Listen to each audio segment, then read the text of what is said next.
A physical quantity which has a direction.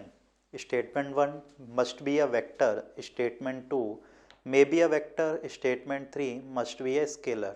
So here we have to see a physical quantity which has a direction is known as a scalar or a vector. So first we will see scalar. So scalar quantities are those quantities which can be defined with the help of magnitude only, and vector quantities are those quantities which can be defined with the help of magnitude and direction. But there are some quantities in which magnitude and direction both are involved, but still they are not vector quantities. If we see the example, so we have current. Current is a quantity which involves magnitude as well as direction, but still it is a scalar quantity. It has magnitude, current, it has magnitude and direction.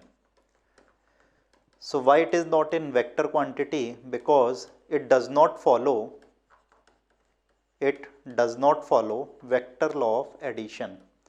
So we can say, for a quantity to be a vector quantity, it must have magnitude and direction, and most important condition, that is it must follow vector law of addition, which is not followed by some of the quantities. Example is current, although it has magnitude and direction.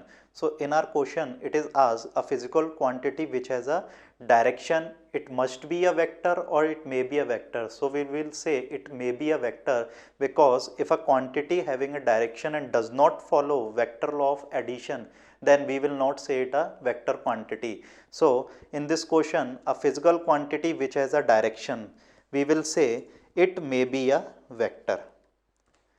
So answer of this question will be a physical quantity which has a direction may be a vector. If it follows vector law of addition, it may be a vector. If it does not follow vector law of addition, then it will be a scalar quantity, for example current. So final answer of this question is a quantity which has a direction, it may be a vector.